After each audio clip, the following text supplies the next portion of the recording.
বাংলাদেশের বাইরে পৃথিবীর বিভিন্ন প্রান্তে যে যেখান থেকে চ্যানেলে দেখছেন আপনাদের সকলকে সাদর আমন্ত্রণ তৃতীয় মাত্রা দেখবার জন্যে এবং পৃথিবীর সকল সনাতন হিন্দু ধর্মাবলম্বী যারা আছেন তাদের সকলকে শারদীয় দুর্গোৎসবের শুভেচ্ছা।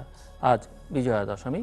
বিজয়া দশমীর এই দিনে আমাদের সঙ্গে বিশেষ তৃতীয় মাত্রায় দুর্গাপুজোর বিশেষ তৃতীয় মাত্রায় কথা বলবার জন্যে অতিথি হিসেবে রয়েছেন, স্টুডিওতে বসা আছেন প্রফেসর ডক্টর অরূপ রতন চৌধুরী, সবাই চেনেন, রবীন্দ্রসঙ্গীত শিল্পী, চিকিৎসক এবং একুশে পদকপ্রাপ্ত গুণীজন, স্বাধীন বাংলা বেতার কেন্দ্রের শব্দ সৈনিক।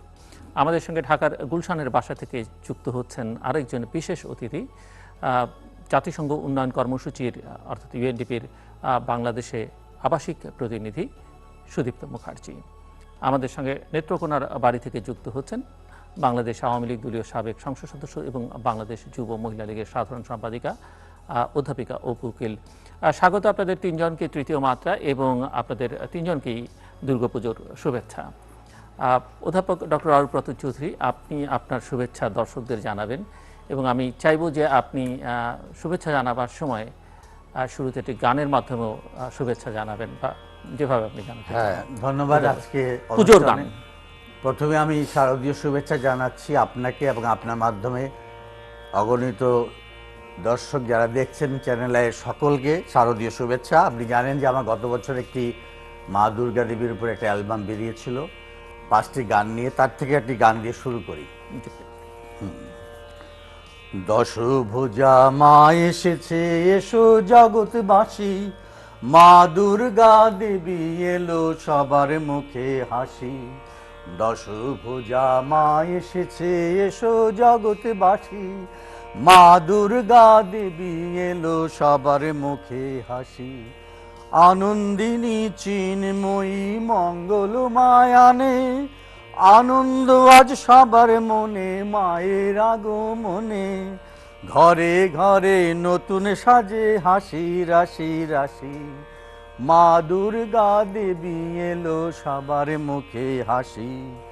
দশভুজা মা এসেছে, এসো জগৎবাসী, মা দুর্গা দেবী এলো সবার মুখে হাসি। ধন্যবাদ। মিস্টার সুদীপ্ত মুখার্জি, আপনার শুভেচ্ছা দর্শকদের জন্য এবং গোটা বিশ্বে যেসব সনাতন হিন্দু ধর্মাবলম্বী, বিশেষ করে আমরা জানি যে এটি আসলে মূলত বাঙালি হিন্দুদের পুজো, সো আপনার শুভেচ্ছা। আমি প্রথমে বলি যে আমি যখন থেকে ছোটবেলায় কলকাতায় বড় হয়েছিলাম, এটা আমার কাছে মানে মানে একটা ধার্মিক কোনো সাইড ছিল না, পুরোপুরি একটা সামাজিক ফেস্টিভ্যাল ছিল। এবং আজকে আমি বাংলাদেশে প্রায় 4 বছর হলো, আর আমি কলকাতাও দেখেছি অনেক কিন্তু বদলি এসেছে এবং এই বদলটা হচ্ছে মেনলি হয়ে গেছে এটা কিন্তু একটা সামাজিক উৎসব, এটার কোনো ধার্মিক সাইড নেই কিন্তু। সেই জন্য আমি সবাইকে, শুধু শুধু সনাতন হিন্দুদের নয়, আমি সবাইকেই জানাচ্ছি শারদীয় শুভেচ্ছা। চমৎকার চমৎকার। আসলে তাই আমরা বাংলাদেশেও এখন পুজো বলি, ঈদ বলি বা বড়দিন বলি, সবার এটি উৎসবটা সবার হয়ে গেছে আসলে এবং সামাজিক সাংস্কৃতিক উৎসবের মতো অনেকটা। অধ্যাপিকা অপু উকিল। আমি প্রথমেই আমাদের স্টুডিওতে জিল্লুভাই সহ আমাদের 2 দাদা আছেন, তাদের সহ যারা আমাদের দেখছেন এবং যে যেখানে আছেন সকলকে শারদীয় শুভেচ্ছা জানাই।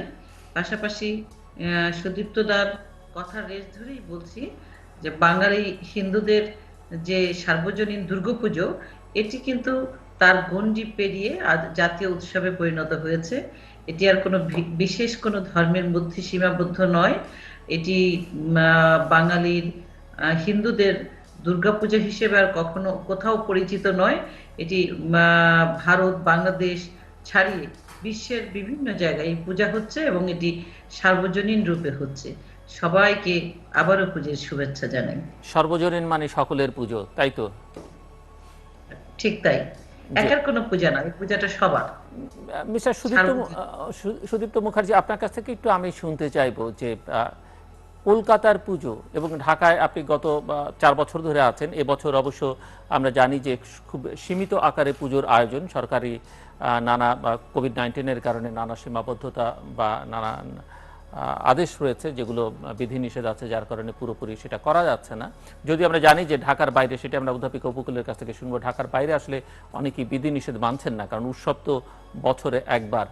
এবং আমরা জানি যে ঈদের সময়টাও তো রেস্ট্রিকশন ছিল, নামাজের ক্ষেত্রে বা রমজানের সময় ছিল। সো আপনার কাছে একটু শুনতে চাইবো আমি, যে ছোটবেলা থেকে এই পর্যন্ত এই যে কলকাতার পুজো, সেটি অনেকের কাছে বড় আকর্ষণ, এবং প্রধানত কলকাতা এবং ঢাকায় পুজো। তো আপনি একটু কলকাতার পুজো সম্পর্কে আমাদেরকে একটু বলবেন, যে এবং সেখানে যে বিবর্তনের কথা আপনি বলছিলেন, সেটাও কেমন হলো একটু শুনতে চাই। এবং আপনি আপনার ছোটবেলা থেকে শুরু করে এ পর্যন্ত যে বিবর্তনগুলো দেখেছেন, সেটি একটু বুঝতে চাই যে কেমন হচ্ছে সময়ের সঙ্গে সঙ্গে। নিশ্চয়ই কিছু কিছু জায়গায় বদলি এসছে, আর কিছু কিছু জায়গায় একরকম রয়ে গেছে। তো কোথা থেকে শুরু করবো আমি জানি না, কিন্তু আমার মনে আছে যে আমি যখন কলকাতায় বড় হচ্ছিলাম, তখন কিন্তু প্রায় 1 মাস আগে থেকে পুজোর আমেজ চলে আসতো। এবং নতুন সেই সময় ওই রেডিমেড গার্মেন্ট বলে ব্যাপার ছিল না, আমরা সব এই আহ, দোকানে গিয়ে কাপড় চয়েস করে, টেলরে গিয়ে ট্রায়াল দিয়ে প্রায় 1-1.5 মাস আগে থেকে কাপড়, শার্ট প্যান্ট তৈরি করা হতো। অনেক সময় মানে হোল ফ্যামিলি, পুরো পরিবার একই ফ্যাব্রিক দিয়ে কাপড় তৈরি করে পরতো।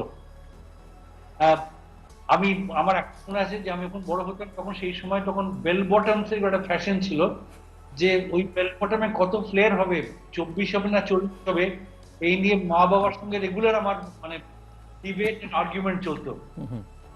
আর আমি এখনো মনে আছে, তখন আমরা কিন্তু ওই পূজা বার্ষিকী, সেটা এখনো চেঞ্জ হয়নি, পূজা বার্ষিকীর জন্য অপেক্ষা করতাম, গানের ক্যাসেটের জন্য অপেক্ষা করতাম। আজকাল ক্যাসেট আর পাওয়া যায় না, সেখানে বদলিয়ে হাত খরচের টাকা পয়সা পেতাম আমাদের, মানি বলে ছিল না। আর ছুটি ছিল, স্কুলে তখন বেশ কয়েকদিন ছুটি পাওয়া যেত। আমি যদিও একটা ক্রিশ্চিয়ান মিশন স্কুলে পড়তাম বলে সেখানে সীমিত ছুটি ছিল, বাকিরাও কিন্তু অনেক লম্বা ছুটি পড়তো। এবং প্যান্ডেলের কাজ মানে কলকাতার গলি রাস্তাগুলো খুবই সংকীর্ণ, তা সত্ত্বেও তখন ভাগ্যিস তখন আমাদের গাড়ি ঘোড়া অনেক কম ছিল বলে অনেক জায়গা ঘিরে কিনে মাসখানেক আগে থেকে প্যান্ডেলের কাজ শুরু হয়ে যেত। আর গাড়ি ঘোড়া কম থাকার কারণে অতটা অসুবিধা হতো। কিন্তু এখন যখন আমি কলকাতায় যাই, তখন আমার মনে হয় যে এই 1 মাস আগে থেকে যে রাস্তা আটকে থাকে, সেটা নিয়ে কিন্তু অনেক সমস্যা হয়। আর সকাল থেকেই আমরা শুনতে পেতাম গান বাজনা শুরু হয়ে যেত মাইকে, তারপরে পালা করে পুজো দেখা হতো। আমার এখনো মনে আছে যে পরিবার সবাই একসাথে পুজো দেখতে বেরোতো না, যারা ছোট ছিল তাদের আগে কেউ না কেউ মানে উইথ গার্জিয়ান আমরা সন্ধ্যেবেলা আগে বেরোতাম, কিছু খাওয়া দাওয়া করা হতো। আর গুরুজন সবাই তারা কিন্তু ডিনার করে তারপর বিভিন্ন প্যান্ডেল করা যেত। তারপরে ছিল যে বিজয়া দশমী থেকে শুরু করে একদম কালী পুজো অব্দি মোটামুটি পুরোটাই আমাদের ওই একটা বিজয়ের মাস চলতো। we would go to visit each other's house, মিষ্টি নিয়ে যাওয়া হতো, নারকেল নাড়ু তৈরি হতো। আমার বাসায় আমার এখনো মনে আছে ঘুগনি was a very common thing, যে so we were and cultural program, মানে ইনফ্যাক্ট তখনও কিন্তু আমি তখনও কিন্তু ওই Bollywood stars were very famous, তো লাইভ প্রোগ্রাম তখন এখনো হয়, কিন্তু এখন আমি 25-26 বছরে কলকাতায় পুজো দেখিনি, সেজন্য বলতে পারবো না। আর আরেকটা জিনিস আমার যেটা change, one thing I want to just add one thing যেটা চেঞ্জ হয়নি, সেটা হচ্ছে যে লাইটিং। কলকাতার পুজোর লাইটিং কিন্তু তখনও কিন্তু ওই সবচেয়ে মানে কন্টেম্পোরারি ইভেন্ট নিয়ে হতো। মানে যদি ক্রিকেটে জিতে থাকে তো ক্রিকেট নিয়ে হতো, অলিম্পিক্স হলে অলিম্পিক্স নিয়ে হতো, কোনো সিনেমা বেরিয়েছে সেইটা নিয়ে হতো। তো লাইটিং ওয়াজ অ্যামেজিং। সো একদিকে মহোৎসব এবং আরেকদিকে মানে জনস্রোতে কলকাতা স্থবির। আমরা জানি যে শুনি যে পুজোর সময় আসলে সব স্থবির হয়ে যায়, এত মানুষ এবং নানা পুজো মণ্ডপে, তাই তো? সেই কারণে আমরা কলকাতা যাই না আজকাল। জি, আসছি আমি আপনার কাছ থেকে শুনবো। অধ্যাপক অরূপরতন চৌধুরী, আপনার কাছে একটু শুনতে চাই, এবারের আমরা জানি যে কোভিডের কারণে নানা রকমের বিধিনিষেধ আছে, তারপরে আপনি এই কদিন তো পুজো দেখলেন না, মানে কেমন হচ্ছে পুজো আসলে? এবং আমি যতদূর জানি আপনি ঢাকার বাইরেও গিয়েছেন। না, আমি তো বরাবরই পূজা মণ্ডপে যাই। তো এবারে একটু আমরা স্বাস্থ্যবিধি মেনেই পূজা উদযাপন করছি। সরকারিভাবে যেগুলো বিধিনিষেধ বলে দেওয়া হয়েছে, আমাদের পূজা কমিটি, সার্বজনীন পূজা কমিটি, মহানগর পূজা কমিটি, সমস্ত সবাই মিলেই কিন্তু সিদ্ধান্ত নেওয়া হয়েছে যাতে করে, যেহেতু কোভিড-19 এমন একটি ভাইরাস যেটা জনসমাগম স্থলে বেশি স্প্রেডিং হয়, সেজন্য বিশ্ব স্বাস্থ্য সংস্থা আগেই আমাদের নির্দেশিকা দিয়েছে মাস্ক পরার জন্য, হাত ধোয়ার জন্য, নিরাপদ দূরত্ব বজায় রাখার জন্য। 3টি নির্দেশিকা মেনেই কিন্তু এবার পূজা মণ্ডপে আমরা গিয়েছি। এবং এটা লক্ষণীয় বিষয় যে মানুষের মধ্যে কিন্তু এবার সচেতনতা দেখলাম বেশ বেড়েছে, যার জন্য মানুষ কিন্তু প্রথম দিন তো আমি সপ্তমীর দিন তো প্রায় লোক সমাগম সেরকম দেখতেও পাইনি, বেশ কম ছিল এবং ঘরে বসে সবাই পূজা। কিন্তু অষ্টমীর দিন হয়তো মানুষের পূজার যে আড়ম্বরতা, পূজার যে একটা আকর্ষণ, এখন টেলিভিশনের নিউজের মধ্যে তো প্রতিদিনই নিউজ বুলেটিনের পূজার উৎসব নিয়ে একটা নিউজ বুলেটিন থাকছেই, এবং সেগুলো দেখে মানুষ কিন্তু একদম ঘরে বসে থাকতে চাচ্ছে না, চাইছে মায়ের কাছে একটু যাবে, মাকে একটু দর্শন করবে, প্রণাম করবে, অঞ্জলি দিবে, প্রসাদ একটু নিবে। এইটা কিন্তু মানে একটা টান, কারণ দুর্গা মা তো বছরে একবার আসেন এবং আমরা সেই বছর পুরোটা বছর বসে থাকি মা কখন আসবেন। তো এই জন্য হয়তো সেই টানে অষ্টমীর দিনে একটু ভিড়টা একটু বেশি ছিল, তবুও কিন্তু সেটা ম্যানেজ করা হয়েছে। আমি দেখেছি পূজা মণ্ডপগুলোতে, মানে স্থানীয় প্রশাসন বলেন, সেখানে পূজা উদযাপন কমিটি, ঢাকার যে বড় বড় পুজো যেগুলো মানে বনানী বা কলাবাগান, সেগুলো তো সেরকম কোনো আয়োজনই ছিল না সেরকম হচ্ছে। কারণ আমাদের সিদ্ধান্ত প্রথম থেকে ছিল যে আমরা উৎসব করব না, এবার পূজা শুধু করব। কারণ দুর্গাপূজা তো শারদীয় উৎসব হিসাবে পরিচিত, এবং সেই উৎসবটাকে আমরা এবার বর্জন করলাম। আপনি তো ঢাকার বাইরেও গিয়েছিলেন? হ্যাঁ, আমি আজকে তো ভারতেশ্বর হোমসে গিয়েছিলাম, এবং সেখানে আমি প্রায় বছরই যাওয়ার চেষ্টা করি, এবং ওইখানে একটা আলাদা মাহাত্ম্য আছে। কিন্তু মানে ঢাকার বাইরের পুজোগুলো অবধি বলবেন ওনার এখানে তো এতখানে অনেকগুলো পুজো মণ্ডপ আছে, কিন্তু আমার নিজেরও অভিজ্ঞতা আছে যে ঢাকার বাইরে পুজোগুলো কিন্তু একটা আলাদা একটা মানুষের টান যেমন আছে, মানুষের আন্তরিকতাও কিন্তু আলাদা আছে, এবং পূজা দেখার মজাটাও কিন্তু সম্পূর্ণ আলাদা। তো এবার আমি যে গেলাম, আজকেই গিয়েছিলাম আমি ইয়েতে কুমুদিনী মির্জাপুরে, সেখানে যেটা আরপি স্যার যেটা মানে ঐতিহ্যবাহী পূজা, তাদের নিজস্ব বাড়িতেই কিন্তু পূজাটা হয়, এবং তারা সবাই মিলে সেটা করে, এবং অত্যন্ত সুন্দর নিয়মকানুন মেনে, এবং এটা দেখার মতো, মানে মূর্তিটা যেমন সুন্দর হয়, তাদের পূজা অর্চনাগুলো সুন্দর হয়, এবং সবাই কিন্তু অংশগ্রহণ করে। এখানে মেডিকেল কলেজের ছাত্রীরা আছে, ভারতেশ্বর হোমসের মেয়েরা রয়েছে, এবং এখন তো একটা প্রতিষ্ঠান হিসেবে তারা, এবং তাদের সকলের একটা মিলিত প্রচেষ্টায় ওইটা খুব প্রাণবন্ত একটা, এবং বিভিন্ন বিদেশি দূতাবাস থেকেও বিভিন্ন মানুষেরা যাচ্ছেন, এবং তারাও সেই অভিজ্ঞতাটা অর্জন করছেন, এবং সুন্দর একটা পরিবেশ পাচ্ছেন। কিন্তু অধ্যাপিকা অপুকিল একটু বলবেন যে আপনি যেহেতু আমরা জানি ঢাকায় নিয়মিত থাকলেও এখন নেত্রকোনায় নিয়মিত যাতায়াত করছেন, এবং পুজোটা আপনি নেত্রকোনাতেই করছেন। সো নেত্রকোনায় আসলে পুজো কেমন হচ্ছে, এবং এই যে সরকারি বিধি নিষেধ বা স্বাস্থ্যবিধি মেনে চলা, তার মধ্যে মানুষ আসলে মানুষকে আটকে রাখা যাচ্ছে কিনা? নেত্রকোনা জেলা কিন্তু খুব ভালো দুর্গাপূজা হয়। এমনকি 30 বছর আগে এখানে কলকাতা থেকে প্রতিমা গড়বার জন্য সেখান থেকে শিল্পী এনে এখানে প্রতিমা গড়বার যে রেয়াজ সেটি আছে। যদিও এবার করোনার কারণে বাংলাদেশের কোথাও সেটি হয়নি যে কলকাতা থেকে আনবে, আমাদের বাংলাদেশের যারা করেন তারাই করেছে। এবং বিধিনিষেধ যেগুলো আছে গভর্নমেন্টের, সেগুলো তো প্রত্যেকটি উপজেলায় উপজেলায় পৌঁছে দেওয়া হয়েছে। যেমন মন্দিরে দর্শনার্থীদেরকে জীবাণুমুক্ত করে রাখতে হবে, মাস্ক পরতে হবে, আতশবাজি ফুটবে না, পটকা নিষিদ্ধ, আরতি প্রতিযোগিতা হবে না, ভক্তিমূলক গান ছাড়া অন্য কোনো গান নিষিদ্ধ, তারপরে প্রতিমা যখন বিসর্জন হবে তখন শোভাযাত্রা হবে না, নানাবিধ আছে।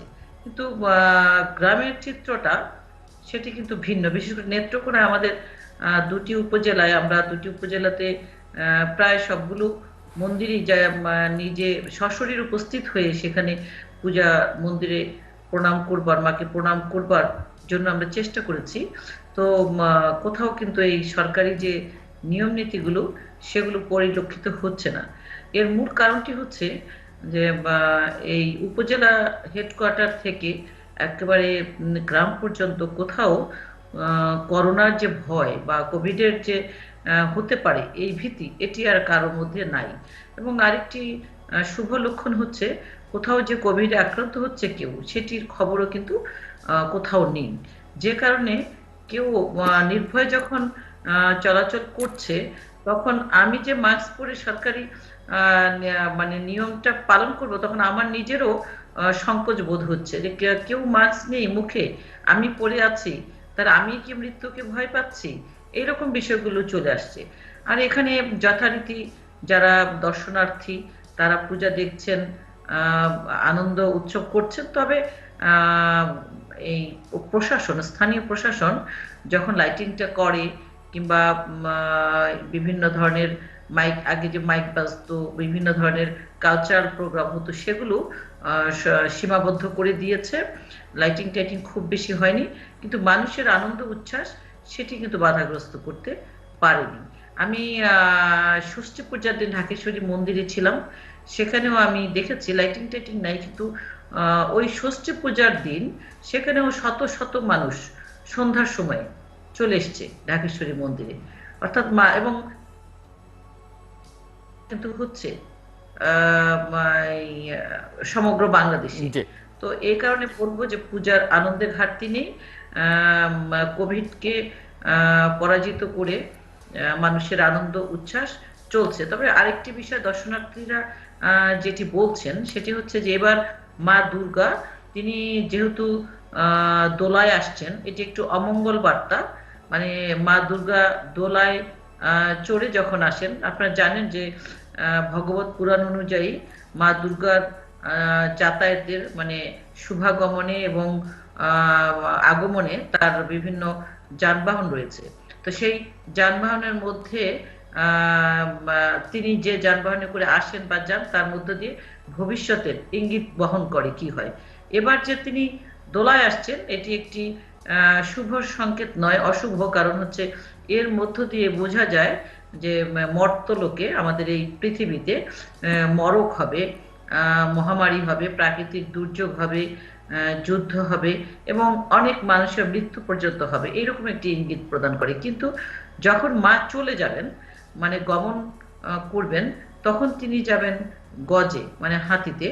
তো তখন তিনি যাবেন সেই সময়ে যেন আমাদের এই মরক বা আমাদের মর্তের যেই করোনা ব্যাধি হোক, সমস্ত মানুষের দুঃখ দুর্দশা লাঘব করে তিনি যেন গজে করে চলে যান, সেই প্রার্থনা করবার জন্য মন্দিরে মন্দিরে দর্শনার্থীরা মায়ের কাছে হাত তুলেছেন এবং তুলছেন, যে তিনি যাবার সময় আমাদের পৃথিবীকে রোগমুক্ত করবেন, তার শুভ সূচনা করবেন। যদিও এই গজে যে যাবেন তার একটি শুভ ইঙ্গিত রয়েছে, সেটি হচ্ছে এই বসুন্ধরা শস্য শ্যামলা সবুজ হবে, আমাদের কৃষিকাজ ভালো হবে, শিল্পোন্নয়ন ঘটবে, এই বিষয়গুলো শুভ সূচনা ইঙ্গিত বহন করে। যেই কারণেই মায়ের চরণে দর্শনার্থীদের ভিড় হচ্ছে। আমরা প্রার্থনা করছি মায়ের আগামী, আজকে যে মা চলে যাবেন দশমী, এর মধ্য দিয়ে যেন পৃথিবীটি সুন্দর হয়। সো এটি বোঝাই যাচ্ছে যে আপনি এই যে মায়ের আগমন এবং বিদায় যে বর্ণনা দিলেন, তার সঙ্গে বর্তমান পৃথিবীর কিন্তু একটা আবহের সঙ্গে সাযুজ্য আছে, আমরা মিল দেখতে পাই। মিস্টার মুখার্জি, একটু আপনার কাছ থেকে শুনতে চাইবো যে আপনি ঢাকার পুজো এবার বেরোননি হয়তো, বা কিন্তু গত পুজো আমি যতদূর জানি আপনি দেখেছেন, সব মিলে ঢাকার পুজো কেমন দেখেন, বা কলকাতার পুজোর সঙ্গে ঢাকার পুজোর কি ধরনের সাদৃশ্য বৈসাদৃশ্য আপনি দেখতে পান? আমার আমার মানে পার্সোনালি যেটা মনে হয় যে আমার ঢাকার পুজো কিন্তু আমার বেশি পছন্দ হয় কলকাতার পুজো থেকে। কলকাতার পুজোয় মানে ইটস মোর লাইক কম্পিটিশন, যেখানে মানে কোন প্যান্ডেল বেশি ভালো, কোন মূর্তিটা, প্রতিমার মূর্তি বেশি ভালো হয়েছে, কত খরচ করেছে, কিন্তু যেটা সার্বজনিক ভাব, সেই সেই ভাবটা কিন্তু অনেক, এখানে কিন্তু অনেকটা সেন্স অফ কমিউনিটি আছে। সেটা হতে পারে কারণ কারণ কলকাতায় প্রায় যে কোনো পাড়াতে হয়তো 4টে 5টা 10টা পুজো হতে পারে, কিন্তু আর কয়েকটা পুজোই ওখানে বিখ্যাত। এখানে কিন্তু ঢাকায় যে কটা পুজো, কিছু নাম বলা হলো, বাঙালির পুজো বা কলাবাগানের পুজো, এগুলো সবই কিন্তু মানে খুবই ভালো দেখার মতো মনে হয়। আর আমার যখন মনে হয় যারা যে কমিউনিটি থেকে এই মানে পুজোয় তারা মানে যুক্ত হন, তারা কিন্তু তাদের কাছে কিন্তু এটা মানে it's almost like a something that they naturally festive about and contribute. সেটা কিন্তু মানে ইটস নট আ কমার্শিয়াল। জি। কলকাতায় ওটা কিন্তু অনেক কমে গেছে কিন্তু। তো ওটা more commercial than Bangladesh. But the same thing you notice in Delhi বা বম্বে ইত্যাদি, যেখানে মানে প্রবাসী বাঙালি থাকে, মানে ভারতে, সেখানে ছোট ছোট কমিউনিটি বলে তারা কিন্তু অনেক মানে জিল দিয়ে পুজো করে। এমনি এমনি তো পুজো এখন পৃথিবীর নানান জায়গায় পুজো হচ্ছে আমরা জানি, বা মার্কিন যুক্তরাষ্ট্রে হচ্ছে, যুক্তরাজ্যে হচ্ছে। সে সম্পর্কে একটু আপনি বলবেন যে এখন যেহেতু আপনি নিজেও পৃথিবীর বিভিন্ন দেশ ঘুরেছেন।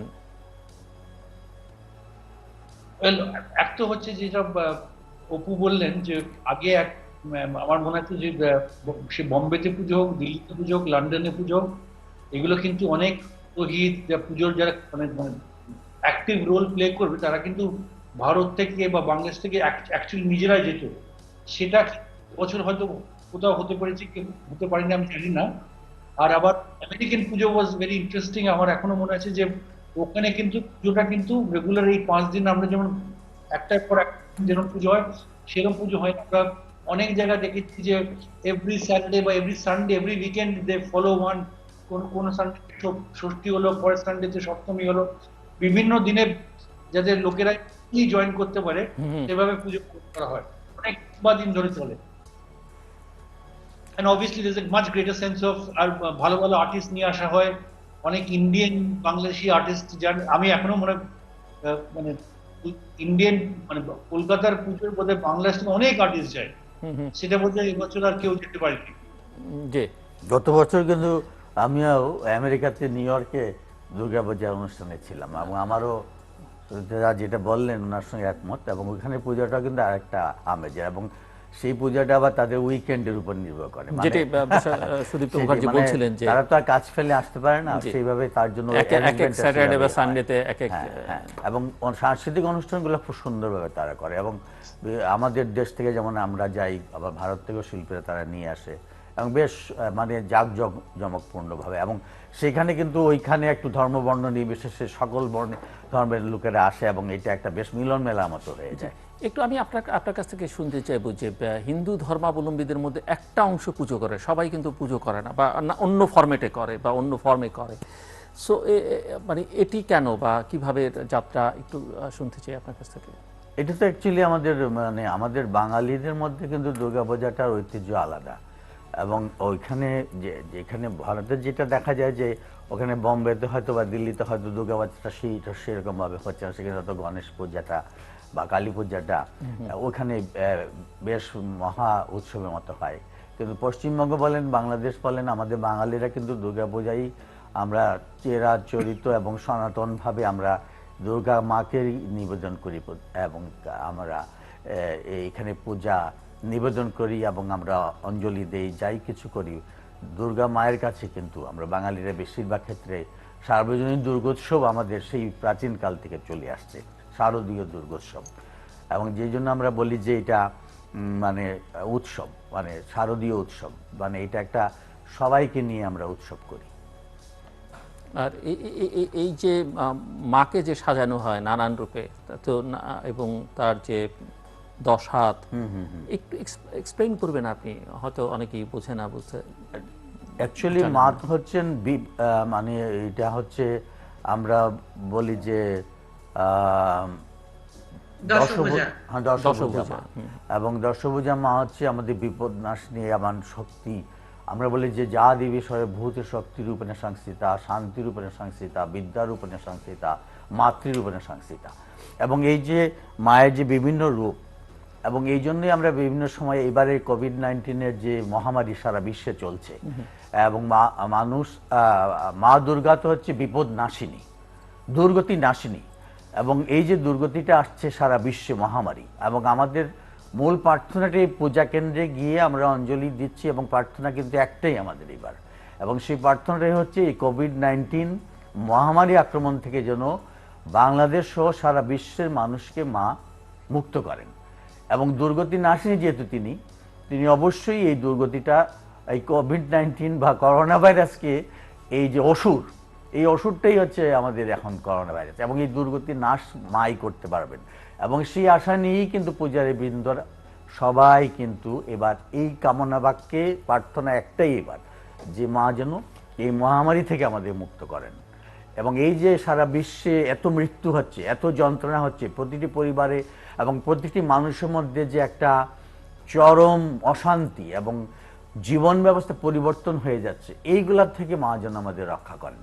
তবে এই সাথে সাথে আরেকটি কথা যেটা এখন আমাদের বিজ্ঞানের সঙ্গেও তো কিছু কথা বলতে হয়, সেটা হচ্ছে যে বিশ্ব স্বাস্থ্য সংস্থা বলছে নিউ নর্মাল লাইফে আসার জন্য।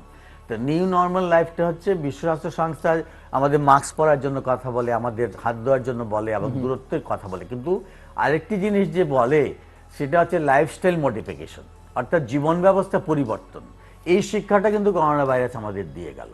অর্থাৎ আমরা যে বসে বসে কম্পিউটার এবং ল্যাপটপ এবং মোবাইল এবং ফেসবুক এবং হোয়াটসঅ্যাপ এবং সব কিছু সোশ্যাল মিডিয়াতে যে আমরা সম্পৃক্ত হয়ে আমাদের স্বাস্থ্যের প্রতি আমরা খেয়াল করছিলাম না, এবং আমাদের যে ডায়াবেটিসের মতো মহামারী, অন্যান্য রোগ যে মহামারীর মধ্যে বেড়ে যাচ্ছে, এটাও পরিবর্তন করতে হবে। এখন ব্যায়ামের জন্য বলা হচ্ছে, শরীর চর্চার কথা বলা হচ্ছে, ফাস্টফুড বাদ দিয়ে এখন পুষ্টিকর খাদ্য খাওয়ার কথা বলা হচ্ছে, এবং হেলথ হাইজিন যেটা, এটা দেখেন হাত ধোয়ার কথা তো আমরা আগেও চিন্তা করতে পারিনি সেভাবে, কিন্তু করোনা ভাইরাস আমায় বলছে যে হাত কিভাবে ধুতে হয় সেটাও শিখে নাও। সুতরাং এগুলা কিন্তু একটা শিক্ষণীয় বিষয়, সুতরাং এগুলা কিন্তু একটা চেঞ্জ আমাদের লাইফে আসছে। কিন্তু মা এবার এই চেঞ্জটাকে যেমন আমাদের ধারণ করতে বলবেন, তেমনি ভাবে আমাদের দুর্গতিও নাশ করবেন, অর্থাৎ করোনা ভাইরাস থেকে আমাদের মুক্ত করবেন। অধ্যাপিকা উপুকিল একটু আমাদেরকে ধারণা দেবেন যে আপনি এবার আসলে সরকার কিভাবে এই পুজোকে সহায়তা দিচ্ছে নানাভাবে, কারণ আমরা জানি নানা পুজো মণ্ডপকে প্রতি বছরই সরকার নানাভাবে সহায়তা দিয়ে থাকে। তো সরকারি একদিকে তো সীমিতকরণের আদেশ আছেই, কিন্তু অন্যদিকে সহায়তাটা এবার কিভাবে করছে সরকার?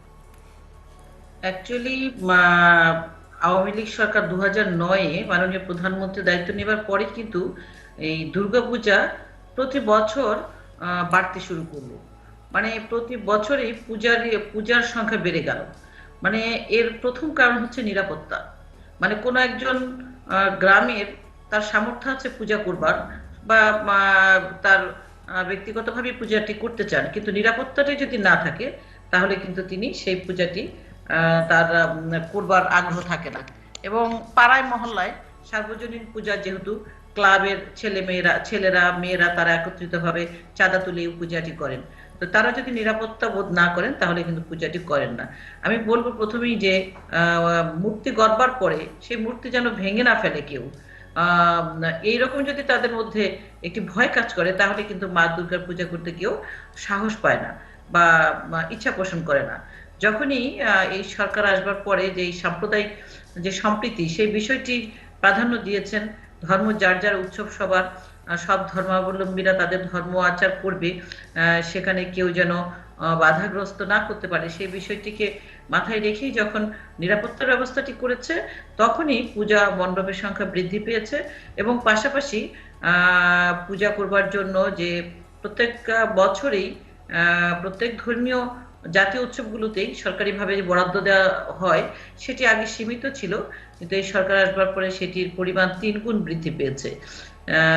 এবং অনেক জায়গায় পারমিশন দিয়েছে, যেমন ধানমন্ডি ঢাকাতেই দেখুন কলাবাগান মাঠ, বনানী মাঠ, এইরকম অস্থায়ী যে জায়গাগুলো সরকার পারমিশন দেয় মানে পূজা করবার জন্য, এই পারমিশনগুলো আগে দেয়া হতো না, এই সরকার আসবার পর দিয়েছে, যে কারণে সেই পূজার সংখ্যাগুলো বৃদ্ধি পেয়েছে। অর্থাৎ নিরাপত্তা পাচ্ছে, সরকারি অনুদান পাচ্ছে, যে কারণে যার যেটি সামর্থ্য আছে সেই নিয়ে বছরে একবার মা আসবেন, তার পূজাটি করবার জন্য সবাই কিন্তু প্রস্তুতি গ্রহণ করছে। আর আমি অরূপদার কথা শুনছিলেন, আপনি যেটি বলছিলেন যে এই পূজাটি আমাদের দেশে বা বাঙালি হিন্দু সম্প্রদায়ের মধ্যে বেশি প্রচলিত কেন, এখানে কিন্তু দুটি বিষয় খুব মানে আমাদেরকে নাড়িয়ে তোলে। সেটি হচ্ছে যে মা দুর্গা তিনি কিন্তু সকল দেবতার সম্মিলিত একটি শক্তি, মানে সকল দেবতাদের শক্তিগুলো একত্রিত করে একটি শক্তির নাম হচ্ছে মা দুর্গা। এখন এই যে মা দুর্গা তিনি কিন্তু মাতৃরূপিণী, মানে নারী শক্তি, এবং এই নারী শক্তিকে আমরা কিন্তু আমাদের দেশকে নারীর সঙ্গে তুলনা করি, আমরা বলি জননী, জন্মভূমি, স্বর্গদপি গড়িয়সী। অর্থাৎ মা দুর্গা তিনিও কিন্তু আমাদের সেই শক্তি, নারী শক্তি, যেই শক্তি এই বিশ্ব ব্রহ্মাণ্ডকে সমস্ত জায়গায় মাতৃরূপে বিরাজ করছেন এবং সকলের কল্যাণ করছেন, এই পৃথিবীকে রক্ষা করছেন, এই পৃথিবীকে তিনি নিরাপত্তা দিচ্ছেন, মানে সার্বিক তিনি দেখছেন মা হিসেবে, একজন মা হিসেবে। এবং বাঙালি কালচারের সঙ্গে দুর্গাপূজাটা বেশি যায় এই কারণে যে মা যে আসছেন, তিনি শ্বশুর বাড়ি থেকে পিতৃলয়ে আসছেন এবং তার সন্তানদেরকে সঙ্গে নিয়ে আসছেন, এসে তিনি বেড়াতে এসছেন বাবার বাড়িতে, এবং বাবার বাড়িতে তিনি বেরিয়ে আবার চলে যাচ্ছেন। আমাদের সংসারেও কিন্তু এই বাঙালি কালচারের মধ্যেও কিন্তু এটি আসছে যে মেয়ে তার শ্বশুর বাড়ি থেকে বেড়াতে বাবার বাড়িতে আসে, আবার চলে যায়। মানে মা দুর্গার আরো আমি বিস্তারিত ব্যাখ্যা করলে আরো বিষয়টি হতো যে, এবং মা দুর্গার সঙ্গে যারা তার যে সন্তানেরা রয়েছে, সেই সন্তানেরাও কিন্তু আমাদের বাঙালি কালচারের সঙ্গে প্রত্যেকেই এক একটি বিষয় নিয়ে সম্পর্কিত, যেটি আমরা মানে আমাদের নিজেদের মনে করি। আর সবচেয়ে বড় কথা হলো, আগে যে জমিদাররা দুর্গাপুজোগুলো শুরু করেছিলেন, পরবর্তীতে এটি সার্বজনীন রূপ নেয়। বিশেষ করে ব্রিটিশ বিরোধী আন্দোলনের সময় এই মা দুর্গার যে পূজা, এই মা দুর্গার যে শক্তি, সেটিকে কিন্তু ধারণ করে মানে মা দুর্গা পূজার যে শক্তি, সেটিকে নিয়ে সকলে আত্মোৎসর্গ করবার জন্য যে ব্রিটিশদের বিরুদ্ধে লড়াই, সেটির তারা মনস্থির করেছিলেন। সেখান থেকে তারা শক্তি সঞ্চয় করে ঝাঁপিয়ে পড়েছিলেন ব্রিটিশদেরকে তাড়াবার জন্য। প্রয়োজনে তারা মা দুর্গার নামে তারা মৃত্যুবরণ করবেন। এটিও একটি বিষয়, যে কারণে এই পূজা আমাদের এই বাঙালি কালচারের মধ্যে আছে এবং আমরা মাকে মনে করি তিনি আমাদের সকল এই মহিষাসুর যে অসুর বধ করেছেন, এই অসুর শক্তি অর্থাৎ অন্ধকার শক্তি অর্থাৎ কালো যে শক্তি, সেটিকে দূরীভূত করে আমাদের শুভ সূচনা করবেন, আমাদের মঙ্গল করবেন, বা আমাদের দেশকে আলোকিত করবেন, মহাবিশ্বকে আলোকিত করবেন। ধন্যবাদ। মিস্টার সুদীপ্ত মুখার্জি, আপনি দুপাশ থেকে শুনছিলেন এই যে পুজোর ব্যাখ্যা বা এর শুরু এবং বিবর্তন। আপনি আপনার দিক থেকে কিছু যোগ করবার থাকলে আপনি করবেন, এবং সেই সঙ্গে যেটি অধ্যাপিকা উপকূল বলছিলেন, পরে অধ্যাপক অরূপ রতন চৌধুরী বলছিলেন যে মায়ের আসা এবং যাওয়ার এর যে ব্যাখ্যা, এবং তিনি কোন বাহনে চড়ে আসছেন, কোন বাহনে চড়ে যাচ্ছেন, সেগুলো অনেক কিছু মিন করে। তো বর্তমান বিশ্ব বাস্তবতায় আপনি যেটি এটা আন্তর্জাতিক উন্নয়ন সংস্থার বাংলাদেশের প্রধান ব্যক্তি, আপনার কাছে শুনতে চাইব যে এর সঙ্গে মিলিয়ে দেখলে আসলে আপনি কি দেখতে পান? আমি কিছু কিছু জিনিস আগে বলি। প্রথমত, যখন প্রতিমা গড়া হয় তখন কিন্তু মাটি নিয়ে আসা বিভিন্ন জায়গা থেকে। গঙ্গার মাটি নিয়ে আসায় উলুবেড়িয়ার থেকে, আবার নিষিদ্ধ পল্লী যেখানে বেশ্যাদের ইয়েতে, সেখান থেকে মাটি নিয়ে আসা হয়। এবং that in today's world is actually shows যে মানে সব জায়গার মাটি নিয়েই কিন্তু মাকে তৈরি করা হচ্ছে। এই যে মানে in a sense it is very inclusive in some sense, যে সেটা দিয়ে তৈরি করা হয়। তবে দ্বিতীয়ত মানে কয়েকটা জিনিস যেগুলো অনেকেই জানে না, যে আমাদের কিছু কিছু জিনিস যেমন চেঞ্জ হয়নি। যেমন মার মূর্তি করা হয়, কিন্তু মার চোখ যখন মানে চোখ ফোটার মতো চক্ষুদানটা একটা বড় একটা ইভেন্ট, এই মানে সেটার জন্য সবাই অপেক্ষা করে থাকে। প্রাণ প্রতিষ্ঠা করা হয় আলাদা করে, একটা কলা বউ মানে কলা গাছকে শাড়ি দিয়ে ঢেকে গঙ্গায় স্নান করিয়ে নিয়ে এসে কলা বউ দিয়ে তারপরে প্রাণ প্রতিষ্ঠা করা হয় মা। আর শেষে যেটা মানে মা যখন চলে যান, ওটাও একটা ইন্টারেস্টিং জিনিস। In some wedge it is probably little exclusive, মানে এক্সক্লুডস, কিন্তু যারা বিবাহিতা মহিলা তারা কিন্তু সবাই সিঁদুর খেলায় জড়ো হয়ে সিঁদুর খেলার জুড়ে মাকে সাজিয়ে, যেমন নর্মাল ফ্যামিলিতে হয়ে থাকে যে মহিলা যখন ফেরত যাবে তাকে সাজিয়ে গুজিয়ে ফেরত পাঠানো হয়। আমি একটা অদ্ভুত জিনিস নোটিস করেছি ঢাকায় এসে, যেটা আমি পশ্চিমবাংলায় কোনদিন দেখিনি। এখানে পুরুষরাও কিন্তু সিঁদুর খেলায় জড়ো হয়। এটা আমি কিন্তু মানে প্রথমবার আমি এসে দেখলাম। আর কয়েকটা জিনিস যেটা আমার নিজের কিছু জিনিস মনে হয়, একটা যে মানে বাঙালি যা কিছুই হোক, খাওয়া দাওয়া কিন্তু থাকবেই থাকবে। So I think that is an culture and খাওয়া দাওয়া। আর ওই খাওয়া দাওয়ার মধ্যেও কিন্তু মানে অনেক কিছু চেঞ্জ হয়ে গেছে। যেমন যদি কলকাতায় আমার মনে আছে যে মোগলাই পরোটা পুজোর সময় খাওয়া হতো, চাউমিন খাওয়া হতো, রোল খাওয়া হতো, মোচার চপ খাওয়া হতো, মোমো খাওয়া হতো, এগুলো কিন্তু বেশিরভাগ কিন্তু বাঙালি ডিশ নয়, ডিমের ডেভিল খাওয়া হতো। হুম হুম এই যে সব যে বিভিন্ন জায়গায় সবাই মিলে একসঙ্গে একটা জায়গায় মেলা করে খাবে, এটা খুব একটা ইন্টারেস্টিং ব্যাপার। আর ফাইনাল যেটা জিনিস আমি বলতে চাই, যে মাকে সাজানো হয়, এটা ঠিক তিন ভাবে সাজানো হয় নর্মাল। একটা তো মাটির কাজে সাজানো হয়, একটা তুলার কাজে সাজানো হয়, সেটা সেই আর্টটা কিন্তু শুধু পশ্চিম বাংলা বা বাংলাদেশে আছে, আর কোনো বিশ্বে এই সোলার কাজ হয় না। আর তৃতীয়টা আর হয় ডাকের সাজে সাজানো হয়। ওই ডাকের সাজটা এসেছিল পোস্টাল সার্ভিস থেকে। হুম হুম ডাকে যে জিনিসগুলো কিনে আনা হতো জড়ি দিয়ে, এটা এইটা মানে বাইরে থেকে আনা জিনিস দিয়ে মাকে সাজানো হতো। আর সেখানে ওই মানে মানে এটা কিন্তু ব্রিটিশ পিরিয়ডে পরে হয়েছে, যখন ডাক শুরু হয়ে গেছে, ডাক সাজ ও শুরু হয়ে গেছে, সেটাও কিন্তু অনেকেই জানে না। হুম হুম এইগুলো আমার কাছে একটা খুব ইন্টারেস্টিং মনে হয়। আর কয়েকটা জিনিস চেঞ্জ হয়নি।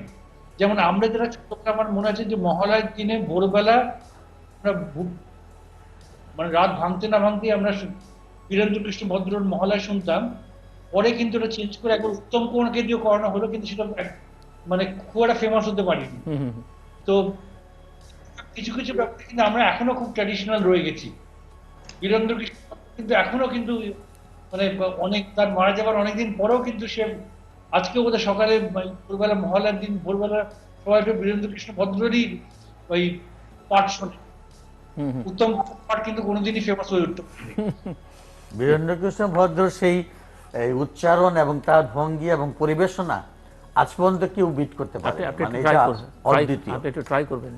না, এটা আমার পক্ষে জি না। যেটা বলছিলেন তার সত্যি, মানে এটা সেই সময়কার কথা চিন্তা করলে যে দুর্গাপূজার যে ঘটনাগুলো, সূক্ষ্ম সূক্ষ্ম ঘটনাগুলো বলছিলেন দাদা, এবং আসলে আমরা দুর্গাপূজা তো প্রথম থেকে আমাদের পাড়ায় পাড়ায় যখন হতো, আমাদেরও নিজেদের মধ্যে একটা 1 মাস আগে থেকে কিন্তু আমরা দুর্গাপূজার জন্য অপেক্ষা করতাম যে কখন জামা কাপড় আমরা কিনবো, এবং বাবা মা বাজারে নিয়ে যাবেন এবং আমাদের চয়েস মতো শার্ট কিনবো, প্যান্ট কিনবো, জুতা কিনবো, সব কিছু কিনে আমরা রেখে দিতাম। প্রতিদিনই দেখতাম যে সেই দিনটা আসছে না কেন, সময়টা যাচ্ছে না কেন। মানে 30 দিন গুনতে গুনতে সময়টা, মানে অপেক্ষাটা খুব দুরূহ ব্যাপার ছিল। এবং কারণ যেহেতু ড্রেসটা পরে আবার পাড়ায় পাড়ায় ঘুরতে হবে বন্ধুদের নিয়ে, এক এক দিন এক একটা ড্রেস, ষষ্ঠীর দিন, সপ্তমীর দিন, অষ্টমীর দিন, নবমীর দিন, প্রতিদিন ড্রেস চেঞ্জ হবে এবং এক একটা ড্রেস পরে যাব, বন্ধুদের সঙ্গে মেলামেশা করবো। এটা একটা আলাদা আনন্দ ছিল সেই সময়। এবং সেই সব দিনগুলো তো এখন কি বদলে যাচ্ছে, মানে ডিজিটাল সময়ের সঙ্গে না, সঙ্গে এখন তো অবশ্যই, যেমন এইবার কোভিড-19 জন্য তো ঘরে বসেই তো আমরা, কোভিড-19 ধরেন একটা এক্সেপশনাল, বাট হ্যাঁ, এই যে আমরা না, অবশ্যই সেই তথ্য প্রযুক্তি, সেই যে প্রাণের যে আসলে মেলা ছিল, যেটাও বলছেন কিন্তু যে ওই যে আমরা, উনি বলছেন যে পশ্চিমবঙ্গের উনি বলছেন থেকে পশ্চিম মানে কলকাতায় এখানের একটা প্রাণের মেলা পান আছে। কিছুটা, হ্যাঁ। কিন্তু আমরা যেটা বলি, আমাদের ফিলিংসটা হচ্ছে, প্রথমে আমরা ছোটবেলায় থেকে তো পূজা দেখে দেখে বড় হচ্ছি, তো সেই যে প্রাণের মেলাটা ছিল, মানে সেই উৎসবটা ছিল এবং আন্তরিকতা ছিল, যেটা মানে প্রত্যেকের প্রতি প্রত্যেকের টানটা। এখন তো ডিজিটালাইজড হওয়ার কারণেই তো দূরত্বটা বেড়ে গেছে। আয়োজন অবয়ব অনেক বড়, হ্যাঁ, বিশাল, অবয়ব বড় কিন্তু হয়ে গেছে, এখন ডিজিটালি সব দেখা যাচ্ছে, সব এখন মোবাইলে দেখতে পাচ্ছি, টেলিভিশনে দেখতে পাচ্ছি। সুতরাং ওইখানে গিয়ে সেই প্রাণের টানটা নেওয়ারও কোনো অনুভূতিটাও, ফিলিংসটাও হয় না, বা যাওয়ার একটা তাড়না হয়। হয়তো যাতায়াত ব্যবস্থার কারণে হতে পারে, যানজটের কারণে হতে পারে, দূরত্বের জন্য হতে পারে, নানান কিছু ব্যাপার আছে এখানে। তো যখন পাড়ায় ছিলাম তখন তো পাড়ার একটা আলাদা অনুভূতি ছিল, এবং যাতায়াত ব্যবস্থারও কোনো ব্যাপার ছিল না, এবং সহজে আমাদের গন্তব্যস্থলে হেঁটেই চলে যেতাম।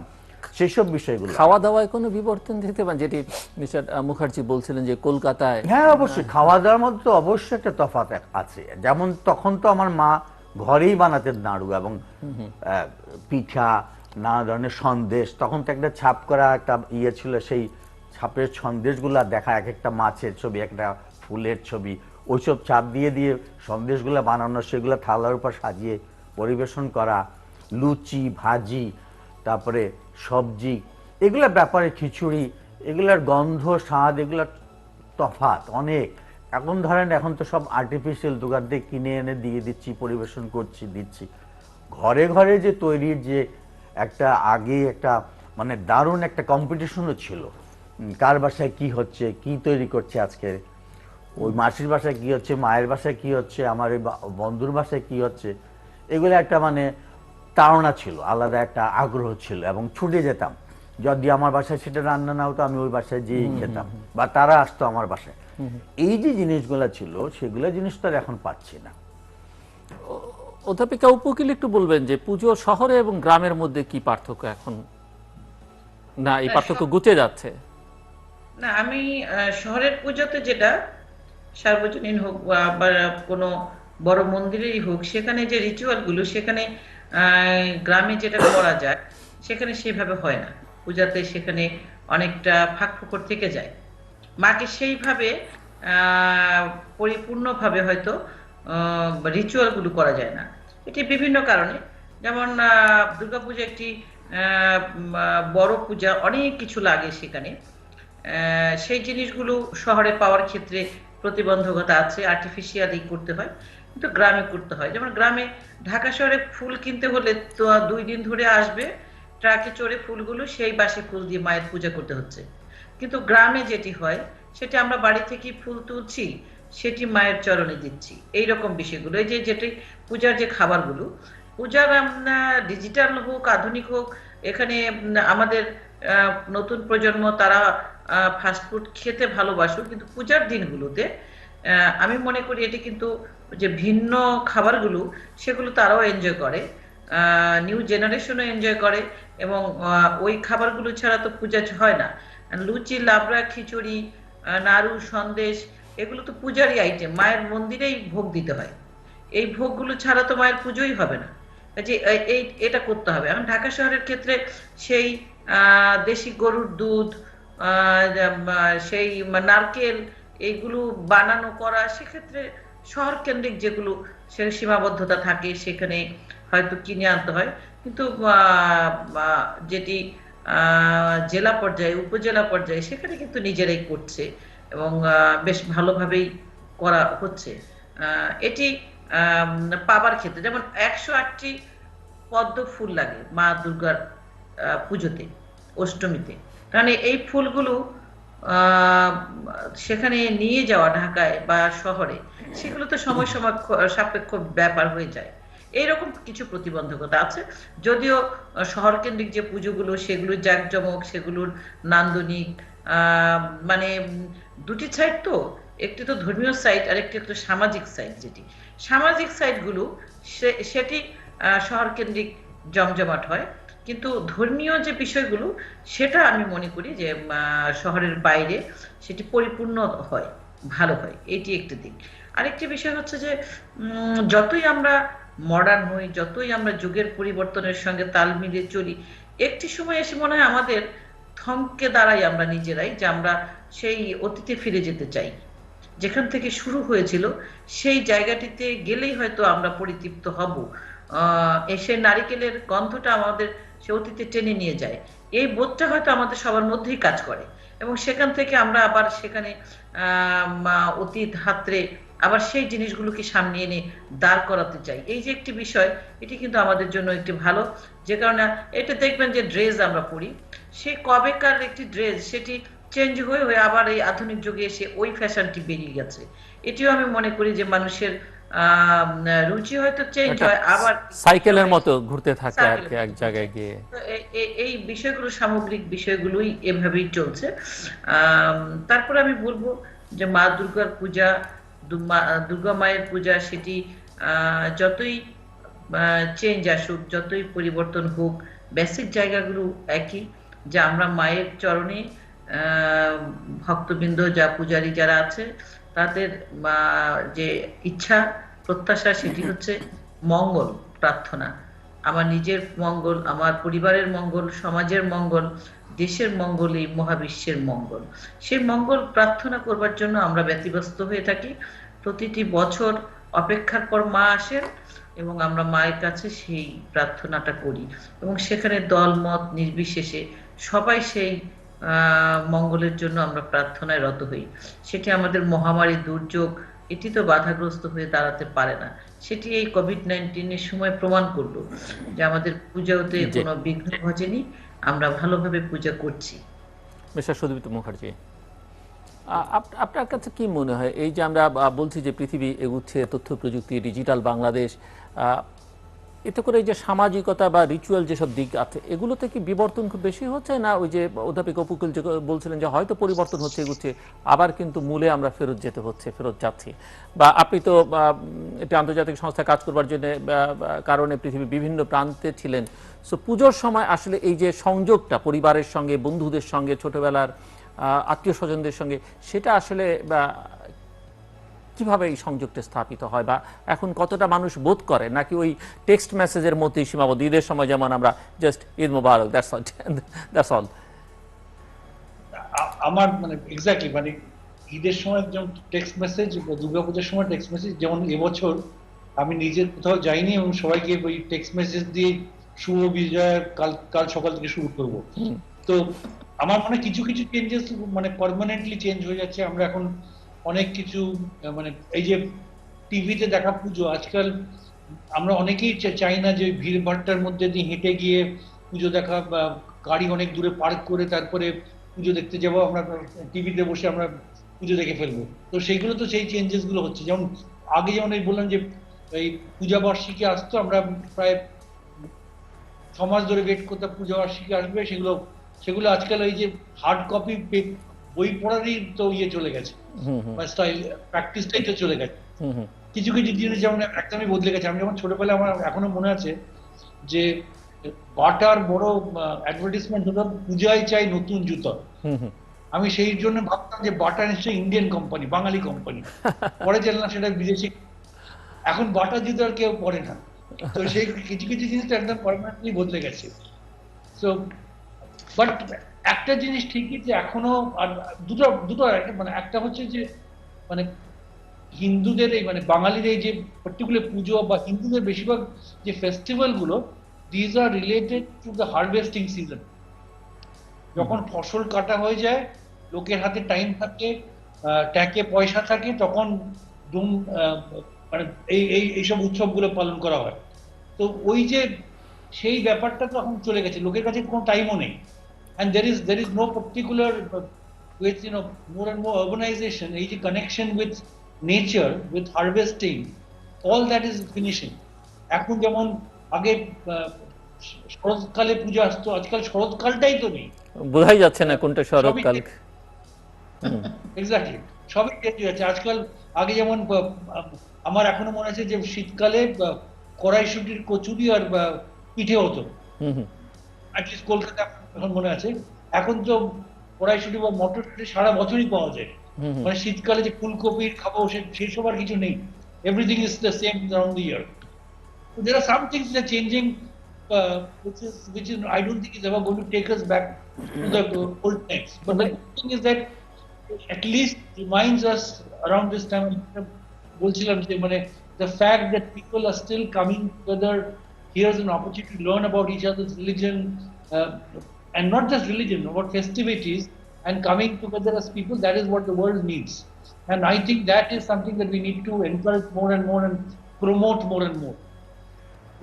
And আমার যেটা সবচেয়ে ভালো লাগে যে আমার ঢাকা এসে মানে যেটা আমি পশ্চিমবাংলা তো দেখেছি যে আমাদের ওখানে মমতা দিদিও কিন্তু এই উৎসব, ধর্ম যার যার উৎসব সবার করে দিয়েছে। এখন কিন্তু কলকাতাতেও সবাই কিন্তু পূজা, ক্রিসমাস সবই ফলো করে। So I think that's something which is quite good, and I think that is something we need to celebrate and encourage and carry on this practice. Thank you. Professor Chowdhury.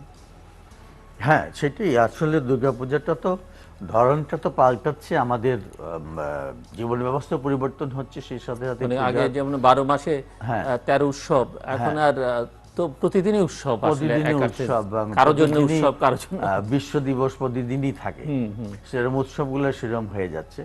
কিন্তু তবুও আমরা সনাতন ধর্মাবলম্বীরা আমরা দুর্গাপূজার সময় আমরা অবশ্যই একটু ব্যতিক্রমী ব্যবস্থা দেখতে চাই এবং করতে চাই, কারণ মা দুর্গা তো বছরে একবার আসেন এবং আমরা সেটা সার্বজনীন দুর্গোৎসব যেহেতু আমরা সবাই মিলে সেটা উৎসবের মতো করি বলেই হয়তো সেটার একটা আলাদা ব্যতিক্রমী একটা আছে। যেমন অন্যান্য পূজার সময় তো সেরকম কোনো আমাদের উৎসব হিসেবে পালিত হয় না, কিন্তু ঢাকের আওয়াজ, তারপরে গান বাজনা এগুলা নিয়ে তো, এবং পাড়ায় পাড়ায় সে আরতি, সেটা তো আলাদা একটা মাহাত্ম্য ছিল। আরতি পূজার তখন আরতির সঙ্গে একটা কম্পিটিশন হতো, প্রতিযোগিতা হতো, এবং আরতি প্রতিযোগিতা কোন পাড়াতে কে কত ভালো নাচলো আরতি করলো, এটাও কিন্তু একটা বিষয় ছিল। এবং তখন কিন্তু ওই জন্য কম্পিটিশন দেওয়ার জন্য রিহার্সেল হতো অনেক আগে থেকে। তো সেইগুলো জিনিসগুলো এখন কিন্তু প্রায় দেখাই যায় না। কিন্তু কিছু কিছু জায়গায় যেগুলা সংগঠিতভাবে যেগুলা সংস্থা রয়েছে বা সমিতি রয়েছে, কমিটি রয়েছে, তারা কিন্তু আয়োজন করছেন। কিন্তু ওই রকমভাবে বিক্ষিপ্তভাবে বিভিন্ন পাড়ায় পাড়ায় যেগুলো হতো সেগুলো কিন্তু এখন দেখা যায় না। তো এই সব মিলিয়ে দেখা যায় যে দুর্গাপূজাটা আমাদের জন্য একটা ব্যতিক্রমী, এবং আমরা সবাইকে নিয়ে যদি উৎসবটা করি তার জন্য আমাদের একটা আনন্দ কিন্তু একটা আলাদা আনন্দ।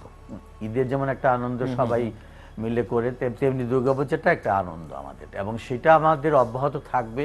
কারণ এটা তো অ্যাকচুয়ালি আমাদের এটা ধর্মনিরপেক্ষ, যেমন আমাদের সবার মধ্যে একটা সম্প্রীতি, এই সম্প্রীতিটা বজায় রাখার জন্য দুর্গাপূজাটা আসাটাও যেমন একটা প্রয়োজন। আমরা যে ঢাকার কলাবাগানের যে পুজো কিন্তু অধ্যাপিকা উপকূল ভালো বলতে পারেন, মুসলিমরা কিন্তু প্রথমে এই উদ্যোগটা নিয়েছে। হ্যাঁ, উদ্যোগটা নিয়েছে। হ্যাঁ, পরে হিন্দু সম্প্রদায়ের লোকজন যুক্ত হয়েছে। যেহেতু তারা চাচ্ছে যে একটা উৎসব হোক, সবাই আমরা মিলিত হই, আমরা একটা আনন্দ করি।